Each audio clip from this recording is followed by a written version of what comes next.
Hey Bruce, welcome back to Remember 11. Let's carry on, shall we? We are currently trudging our way through the snow to Location X, where there may or may not be supplies. Or, a frozen hellgrave. Anyway, let's see. An hour had passed since I'd started walking. By my own estimation, I'd walked over a kilometre. Suddenly, the grove of trees came to an end, and a small open area appeared in front of me. It's too dark to see from here, but it seems that the ridge gets steeper from here. The avalanche probably originated on the mountain's peak. According to the newspaper from the future, we were killed by the avalanche at this spot. However, there is still time before the occurrence of the avalanche. Where are the emergency supplies? My vision was poor due to the snowstorm. I used the flashlight to illuminate my surroundings as I frantically searched for the emergency supplies. They must have been dropped using the parachute. I'm sure they'd have used colours that would help it stand out. I searched with all my might, but they're not here. The emergency supplies, they're not here. Completely aghast, I sank to my knees. Was there an error in my reasoning? Or had it been not reason but merely delusion from the start? Then, why did we come here in the future? Why? Why? I didn't know. I didn't know anything. Only the reality that there was nothing at the Location X was down thrust before me. God is so cruel. I thought it from the bottom of my heart. He gave me hope and then he snatched it away again mercilessly. Bit by bit, it began to snow harder. If I stay in one place like this, I'll die. I feel like no matter what we do, we're gonna die, but whatever. Search longer. No, I can't. I can't give up. There was no way I could just turn back when I'd finally found the resolve to come here facing death every step of the way. If I go back now, sooner or later, we'll all probably just die.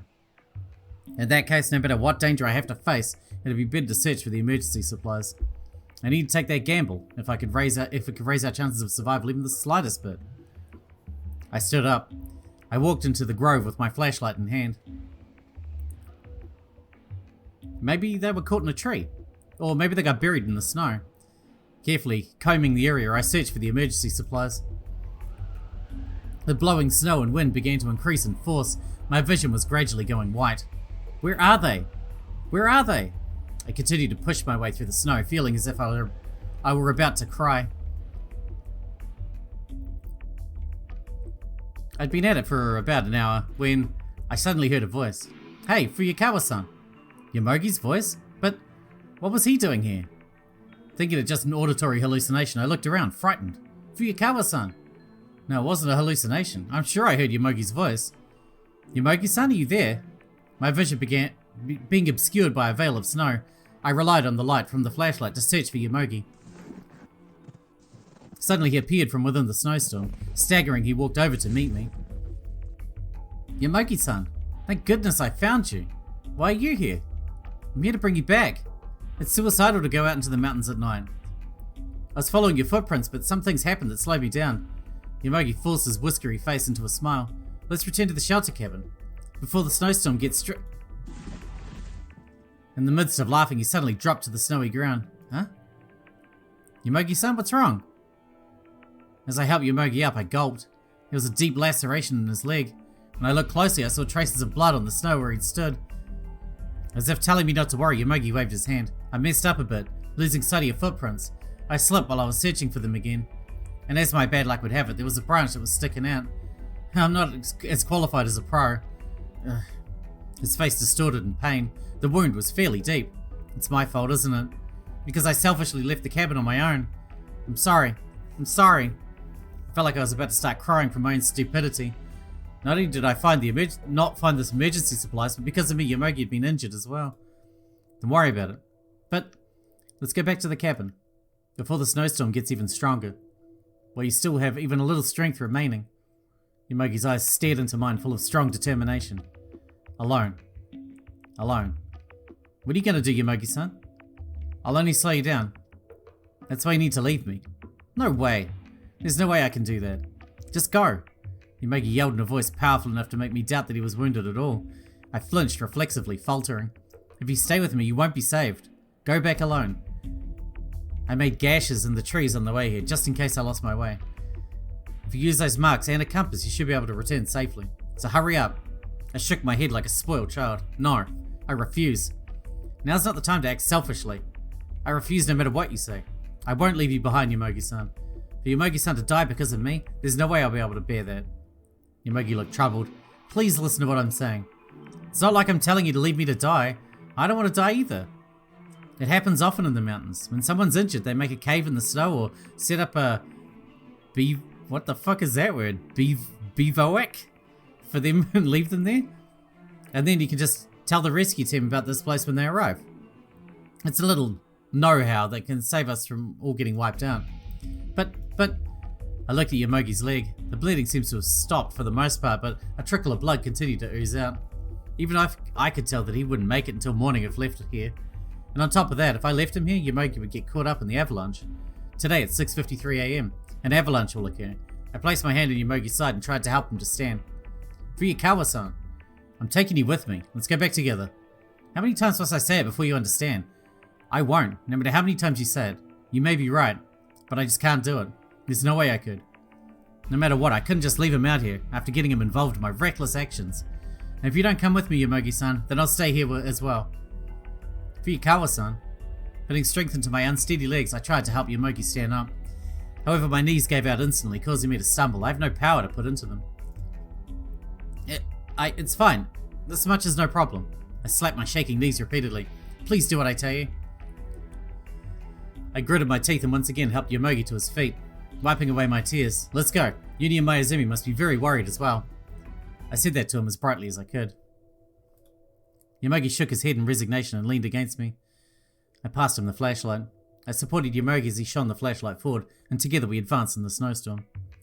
Helping the injured Yomogi walk was harder than I'd imagined. It was fine when we were on level ground, but once we reached the sloping hill, it became hard to continue forward.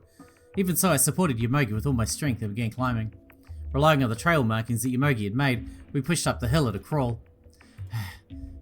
Uyukawa-san, as I thought it's... No way.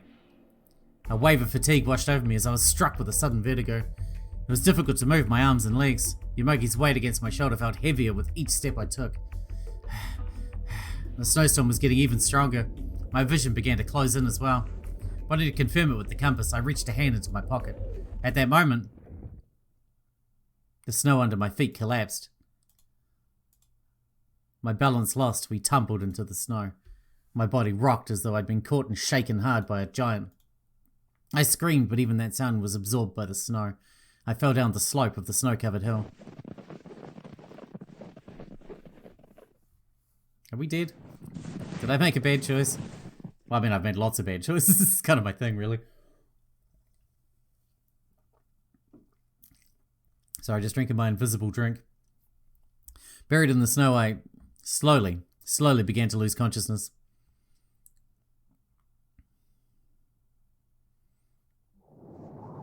Ron? I heard a voice from somewhere. Cut on. Is that Uni's voice? Am I already dead? So, is this just a dream? Kokoro. I slowly opened my eyes, feeling something shining intensively upon me. From within the snowstorm, a strong light was shining down on me. Kokoro. Yuni was standing right there in front of me. His clothes were covered in snow. Thank goodness you're alive. Kokoro. Tears quickly welled up in those perfectly round eyes. Why are you here, Yuni? The one who answered wasn't Yuni but someone else. You guys were planning on climbing down the mountain by yourselves, weren't you? Mayuzumi-san? If you think you can fool me, you got another thing coming. Through lips that had turned purple and trembled with the cold, Mayuzumi ground out her complaints. Well, I suppose I have to congratulate you for being smart enough to make those marks for us to follow. That wasn't... I tried to raise my body, but at that instant, a violent surge of pain ran through my right leg. Don't move it looks like the bone's broken. I squeezed my eyes for a while and tried to endure it, but... That's right, where's Yomogi-san? He's sleeping all cozy right next to you. Looks like he's lost consciousness. This might actually be pretty bad. His body is as cold as ice. Mayuzumi's shoulders slumped and a small sigh escaped her. This might be her way of showing that she's worried. Yomogi was sleeping beside me. His face was as pale as that of a corpse. The wound on his leg had completely frozen over. Yomogi-san. Still shivering, Mayuzumi opened her mouth. And how do we get down the mountain from here? That's what you came here to do, right? That's not it. If we'd wanted to go down the mountain, it isn't in this direction. I suddenly noticed. The night sky was getting brighter. Dawn was near. I looked at my watch. The hands pointed to 6:53. Huh? My vision blurred. The ground that had been supporting me disappeared. Zero gravity. No, this is an earthquake. An unbelievably huge vibration. It felt almost as if heaven and earth were being inverted. I can't stand up. It took everything I had to just cling to the surface of the earth. It was enough to make me wonder if the entire world would break apart, but before long, it settled as if disappearing. The surroundings quieted down as if nothing had happened.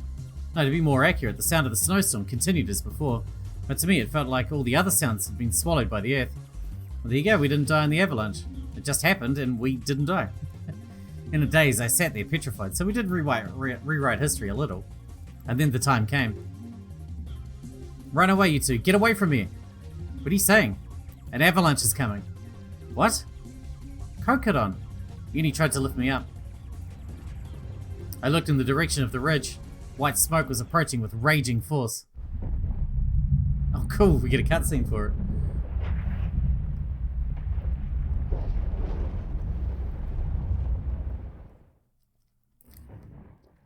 Yuni, run! I pushed Yuni in the direction of the grove of trees, and at the same time I was swallowed by a huge wave of snow. I see, it was still coming, huh? The moment it hit me, I saw it. Yuni had fallen into the shadow of a large tree. As I was blown away by the enormous impact, I prayed for Yuni to be safe. Oh my god, I did. I picked the bad choice. Alright, well, let's pick a different choice. I guess we have to choose to go back rather than keep searching.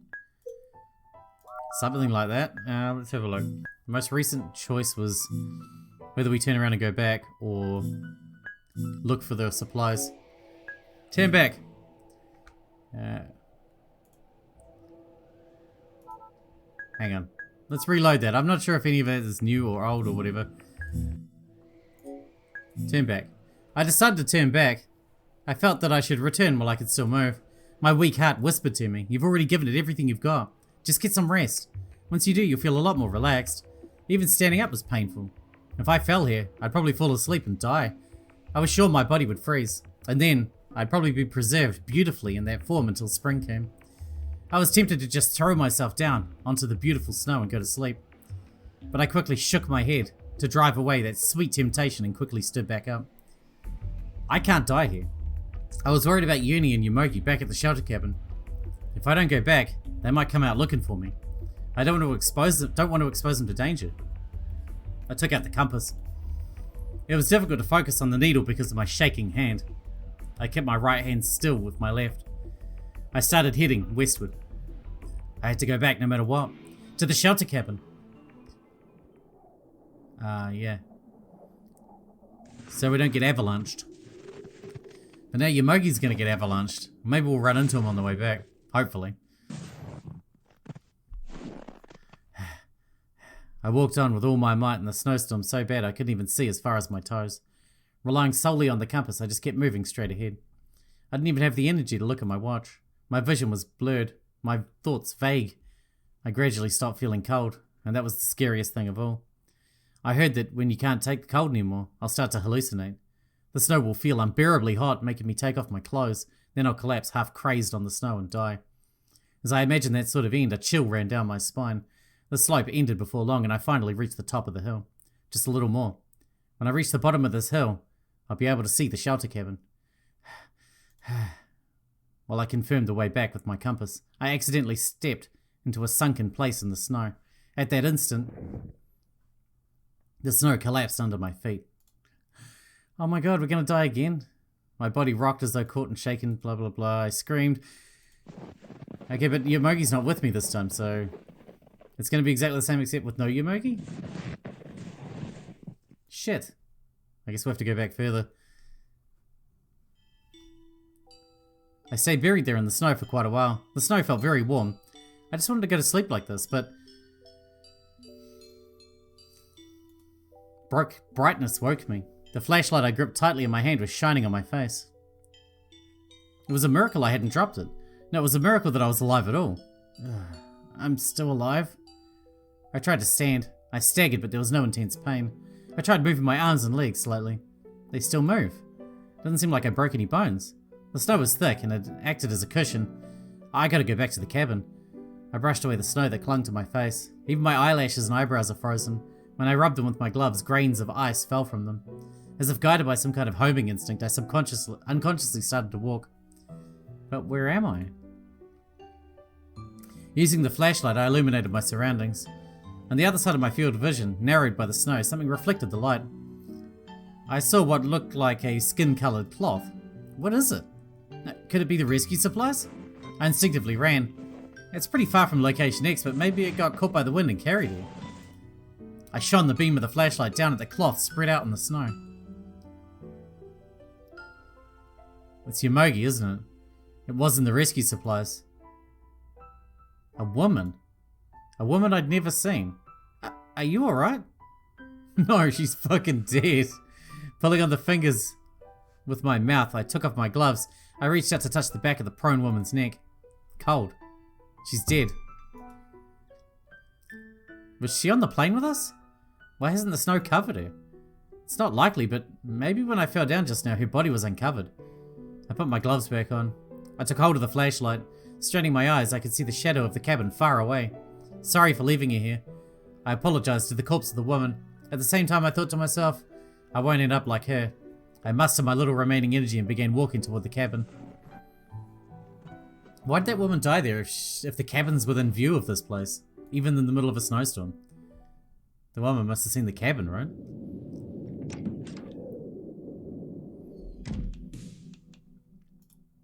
I'd returned to the shelter cabin. Kokoro. Yuni greeted me with an anxious face and ran up to meet me. Sorry I'm so late. While apologizing to Yuni, I kneel over on the spot. I couldn't so much as move a finger. Kokoro? Yuni wiped the snow off my body. Take off that coat. The snow is melting and if you get wet it'll be real bad. Yeah. I slowly removed the coat with my trembling hands and threw it aside. Something for you to put on. Yuni restlessly looked around and called out to Mayuzumi, who was curled up on the top bunk bed. Lin, give me your coat. Mayuzumi looked down at him, openly annoyed. Why? Come on, give it to me quick. At Yuni's unexpectedly strong tone, Mayuzumi looked daunted. Why do I have to? She reluctantly took off the coat and tossed it over. Yuni draped it over my shoulders. After that, he piled blankets on top of me as well. It's cold. Mayuzumi, having parted with the coat, wrapped herself more tightly in her blankets. Most of the clothing that had shielded us from the cold had gotten wet during the march through the snow the other day. We tried to dry them out inside the cabin, but they froze solid instead. We don't have any other coats. I felt a little apologetic. But you have to make a fire. Something to burn. I can't do anything but shiver. Right now, this little boy seemed more reliable to me than ever before. Wait, where's Yomogi? I felt gratitude for him from the bottom of my heart. Thank you, Yuni. Right. Yuni went down to the basement. He came back up carrying a first aid kit and a box of waterproof matches. He took out scissors and tape from the kit. And then, God knows what he was thinking, he started cutting up the blankets. Yuni, what are you doing? I'll burn these blankets. Come on, Lin, help me. Like I said, why do I have to? In any case, you get to warm up too, right? So come on and help. Reacting to the words warm up, Mayuzumi got up from the bed. Since she wasn't wearing a coat, she seemed awfully cold. What do you want me to do? Nothing that'll be a pain in the ass, okay? Roll those blankets that I cut up tightly. And then tape them at the end so they won't come apart. Why are you... Seiji taught me how. When Lin said that we should burn the newspaper, you know, a newspaper can also be used as a replacement for firewood if you roll it up. Although it's impossible to do it with just one page, of course. It must be the same with blankets. If you fold them over several times, they can be used just as well. Jeez. Cursing under her breath, she obediently helped him. Their work progressed with astonishing speed. Before my eyes, they managed to roll up a few dozen blanket logs. After Yuni had thrown them in the stove, he headed toward his bed. He held his plush bear, TB, which had been lying there on its side in his arms. TB, I really liked you. He gazed into the round eyes of the bear and embraced it sorrowfully. Sorry, please forgive me. Then Yuni readied himself and set fire to the bear. Yuni! It's okay. Just watch. TB was made of cotton. He quickly caught on fire. Yuni sadly bit his lip. Yuni was burning his treasured toy, which had made it back to him across the frozen land for my sake. I'm sorry. I felt awful. Yuni put the burning toy in the stove. As though it were live coal, the blanket kindling flared up. Now, Kokoro, stay near the fire. Warm yourself up. For an instant, I recalled what Yomogi had told us about hypothermia. If exposed by hypothermia, immediately warm the hands and the feet. I somehow calmed myself down and tried to check the state of my body. My condition didn't appear to be as severe as Yuni's had been last night, which means this shouldn't have turned to hypothermia yet. If so, I better warm my body to prevent frostbite. Yeah. I held out my hands toward the stove while being careful not to touch the fire.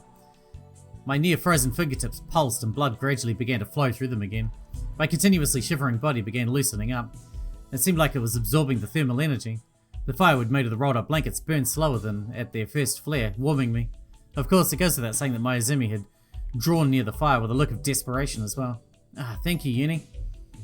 No problem, I'm just glad you're okay. I accepted some water heated by the fire from Yuni and drank it in one gulp. Mayuzumi stared at me with eyes full of greed. I was finally feeling refreshed, and then Yuni, looking restless, asked me a question. Hey Kokoro, Seiji wasn't with you? Huh? Come to think of it, I hadn't noticed since I was occupied with the cold, but Yomogi wasn't in the shelter cabin. Where did Yomogi-san go? He went looking for you. While holding her hands out toward the fire, Mayuzumi continued the subject Yuni had raised. When you ran out of here, he went white as a sheet and left. Didn't he pass you out there? Oh no. I took a look out the window. The fierce snowstorm was still raging on, and within it was Yomogi still looking for me. I forced energy into my legs and staggered to my feet. I headed for the door. I have to get him. Don't. Yuni weakly held me back as I tried to open the door. You can't go out in your condition. This time Kokoro will die for sure. Hey, why don't we wait a little bit? Why don't we believe in Yomogi? I crouched down on the floor, making a hollow sound against the boards. But as it is, it's my fault that Yomogi-san... Because I did something so reckless, Yomogi might become a victim too. Yomogi-san, I want him to come back soon. As if laughing at me for thinking that, the storm grew stronger. I guess we lost him then.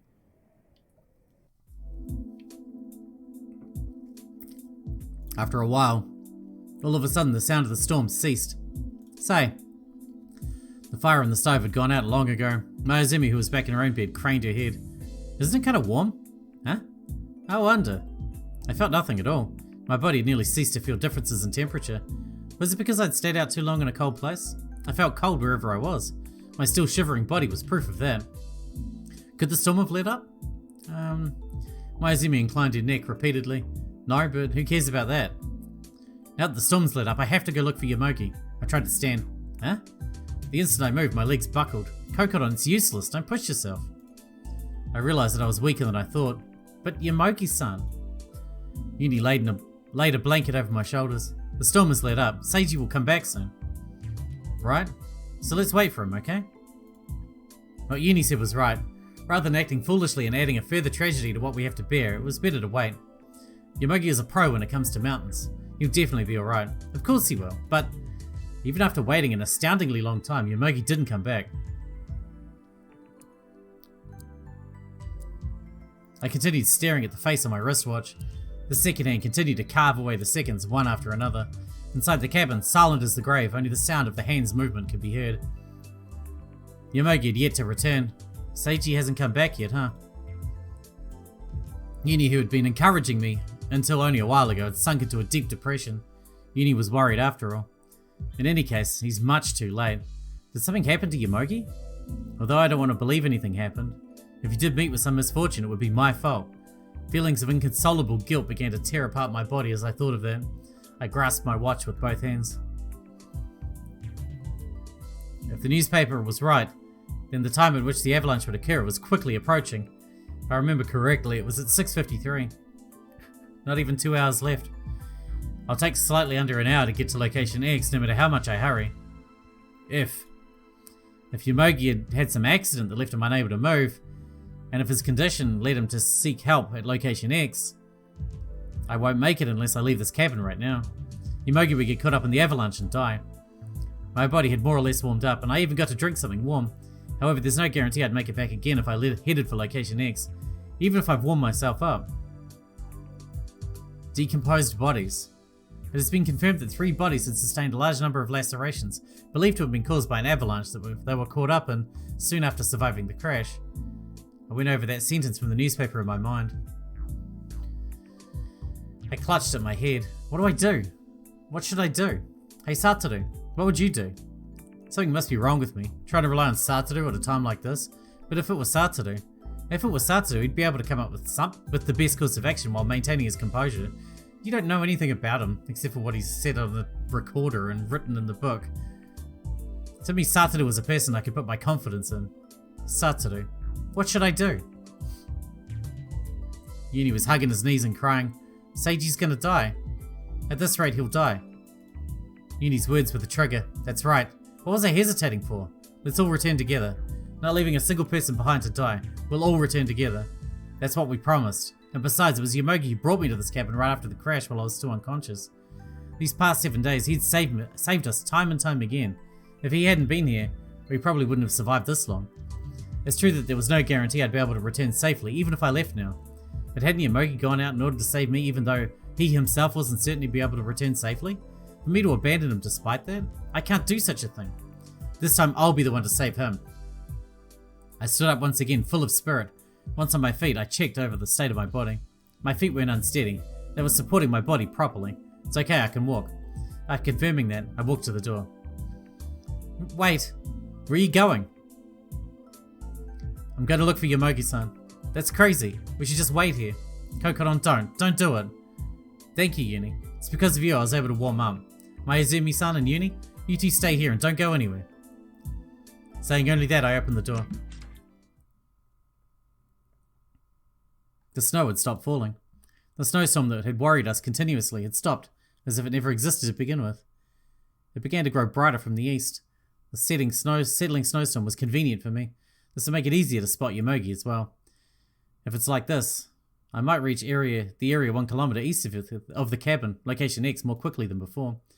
Yomogi must be somewhere between here and that place. Yomogi-san, please be safe. Praying with all my might, I took my first step into the snow. I arrived at the gentle upslope, leading all the way to the summit, and began running up it. It was the second time today, and on top of that, my physical strength was nearing its limit, so I quickly ran out of breath. The gentle slope felt long and endless. I tripped in the snow and fell countless times, but even so I continued to advance as if crawling. I turned my head toward the voice and saw Yuni and Mayuzumi following me. They'd probably flown out here in a panic, as Mayuzumi wasn't even wearing a coat. Wait up! Don't follow me! Get back in the cabin. If those two went to location X as well, then this would all be meaningless. It'll be just like what was written in the newspaper. Go back right now. I shouted at them as forcefully as I could, and once again I began climbing fiercely up the slope. The sky above the outline of the ridge was dyed a light orange. It was dawn. I have to hurry. As if whipping my own body onward, I was somehow able to climb to the top of the slope. Unable to stand any longer, I crouched down, almost falling over. My heart was beating furiously and my chest felt very tight, as though the claw of an eagle was gripping it. Closing my eyes, I hurriedly tried to control my breathing. I wiped the sweat from my brow. I've got to hurry. I don't have time to be resting. I yelled in a hoarse voice, trying to cheer myself on. I swallowed my saliva to help moisten my dry throat. I put my strength into my numb and shaking legs, raised my head slowly, opened my eyes, and looked up the path ahead of me.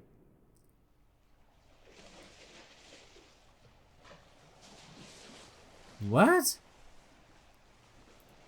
Before my eyes was an ocean, stretching across the horizon. The smell of the tide was carried on the wind. Was this an illusion? Even though it was an illusion, the smell of the tide tickled my nose. White waves surged toward the coast. Water was all I could see across the horizon. And from there, the first rays of the sunrise were beginning to peep out. No, this isn't an illusion. The rays of the rising sun shining dazzlingly upon my body. Huh? Did I transfer? Thinking that, I turned my head. Behind me, there was a large circular depression in the ground in the shape of an earthenware bowl. There was nothing resembling a mountain to be seen anywhere. In the middle of the depression was the cabin that we'd been staying in. Yuni and Mayuzumi were trying frantically to catch up with me. I hadn't transferred. I was still at Mount Akakura. I didn't switch bodies either. I'm still uyukawa Kokoro right now. But what is this? What is this? What is this? What is this ocean? When I headed to Location X just a few hours ago, there was no ocean like this here. If you climbed to the top of the summit, it was supposed to continue on a downhill slope the rest of the way. I'm sure of it. Because I actually went to Location X where I thought the emergency supplies had been dropped. The entire 1 kilometer before Location X should have all been continuously snowy mountain. But then, why an ocean? First of all, this is Mount Akakura, 1,298 meters above sea level. There shouldn't be an ocean here. There's no way there can be. Thinking logically, no, there's another problem even before that. I made a mistake somewhere. Something's wrong, this is crazy. Did this mean that the space-time had distorted and that Mount Akakura was now connected to another place? The boundary of the place where we all are right now is a complete 180 turn from the real world. It's as if another world is spread out before me. I fell to my knees. The limits on my comprehension have been exceeded. This world is broken. The things I thought were absolute had completely crumbled and disappeared. What was reality? What was fiction? If there was such a thing as reality in this world in the first place, I didn't understand anything. Whoa, it's the ocean. Before I'd noticed, Yuni had caught up with me. Seeing the ocean, his eyes widened. Wow, the ocean, the ocean. He cheered and continued running down the slope. Wait, Yuni, wait. Stay away. We shouldn't do anything carelessly when we don't know what's going on. Yuni ran along the coast. What is this? Mayuzumi, in just her suit, had completely forgotten about the cold and stood there, dumbfounded. Stumbling, she followed Yuni down the slope. Stop, stay away! Panicking, I followed the two of them. Alright, we need to wrap this one up here, because we're out of time for today, but what the fuck is going on? Okay, like, I did not expect that. I don't know why I didn't expect that, but I didn't expect that.